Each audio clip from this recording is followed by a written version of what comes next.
3, hit it!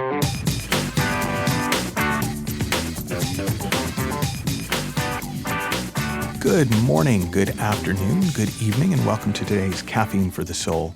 And today we're going to be talking about what it is to live a low-pressure, high-performance lifestyle. And I've been spending a lot of time over the last 6 months or so thinking about pressure.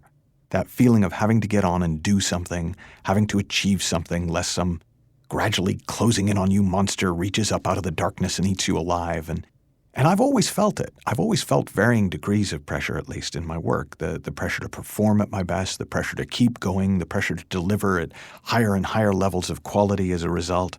And it's funny because you really can find pressure anywhere. You can feel pressure in any situation. I remember my first West End show. So in London, the West End is the equivalent of Broadway. And I was a young up-and-coming actor, and I was about to open in my first West End show. And everyone felt a lot of stress and pressure at the beginning, and that, in my mind, made sense because, well, it's new and we don't know how it'll go, so of course we feel pressure.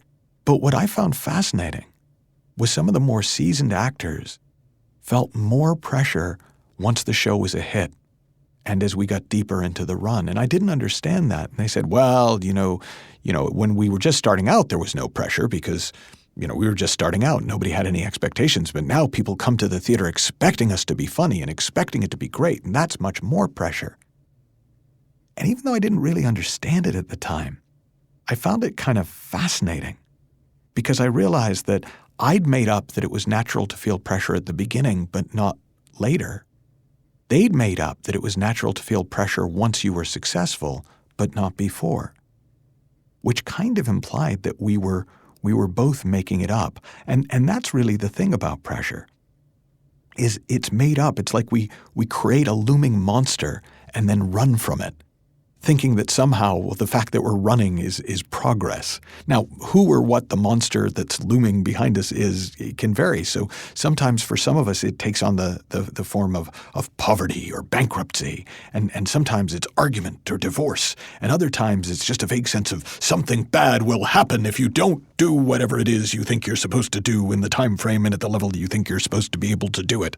But they all have that voice, right? Pressure always has that kind of, ooh, something bad's going to happen voice.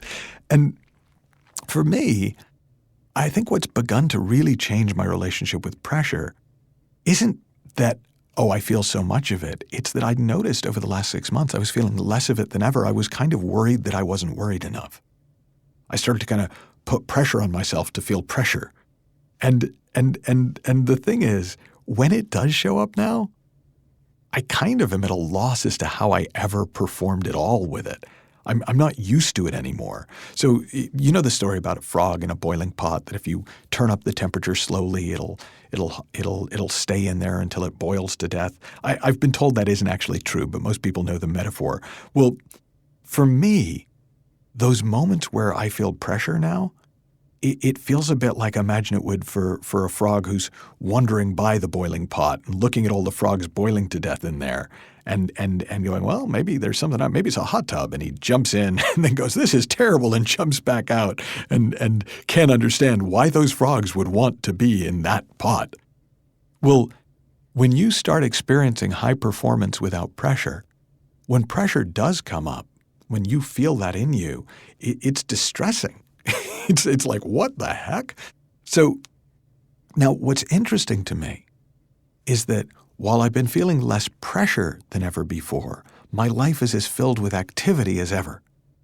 So when I first wrote about this whole idea, I'd been 9 consecutive days teaching. So I'd done 4 events in the space of just over a week, and I'd spoken to about 500 different people, and I was prepping some filming that I was going to be doing on what turned out to be the 5th and 6th video projects that I'd done of the year, and then I was planning my trip to Dubai and Kuwait that's coming up to do more training and speaking.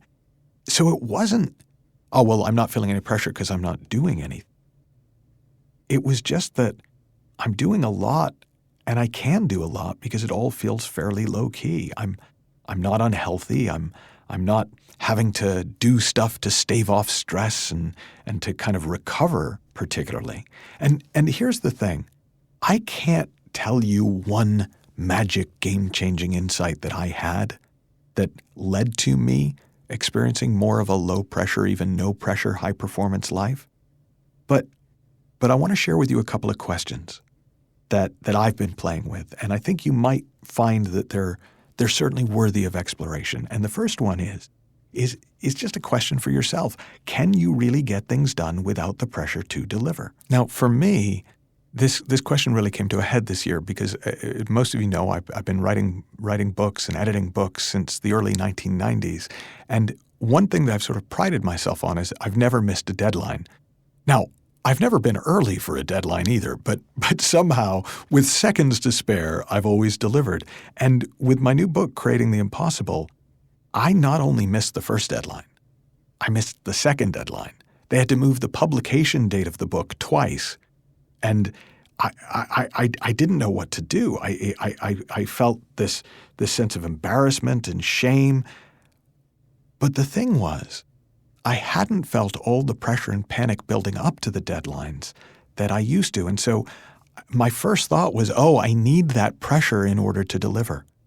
That here you go, proof, right? I'm not feeling the pressure, and I'm not delivering. But what I've seen is that it doesn't really work that way.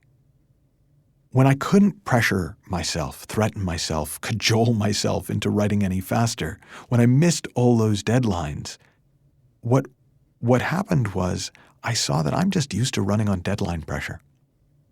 That's just how I've learned to do things up until now. And this book was my first attempt at delivering a big project without it. And as a first attempt, to be honest, I'll give myself 6 out of 10. Right? On the downside, I did deliver late, but on the upside, the quality is high. I love the book.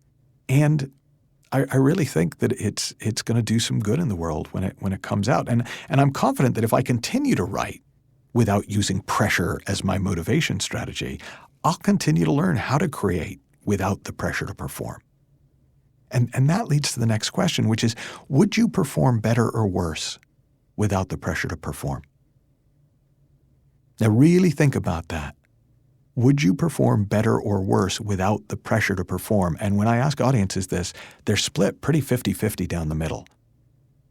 There was a tennis tournament hosted by W. Timothy Galway, who was the author of the Inner Game series of books and sort of a pioneer in modern performance coaching. And he wanted to give people an experience of what it was like to play to learn, to play instead of always playing to win. So he set down an upside-down structure for a tennis tournament where the loser of each match would advance to the next round. And his theory was that by taking away the incentive and by extension for a lot of players, the pressure to win, people would play with less on their mind. They'd play with more awareness of what was going on behind the scenes. And it didn't work for everybody. Some players just got befuddled by the whole idea, but a lot of players played the best they had ever played, or the best certainly that they played for years. When I do the Creating the Impossible program, and in the book, it's a similar premise. We set out to create something that would be amazing to see come into being, but we're pretty sure we're going to fail at it. That's kind of the point. Now, sometimes people say, well, no, that's not the point. That's pointless. That's counterproductive. As they work through the book, as they work through the program, they start to experience a level of freedom around creating, a level of creativity, a level of success that's surprisingly unfamiliar in their experience of goal setting and traditional go-get-'em tiger and make things happen kind of performance. So both of these notions, the upside-down tennis tournament, creating the impossible, they're artificial, but they're designed to give you an experience of performing without the pressure to perform.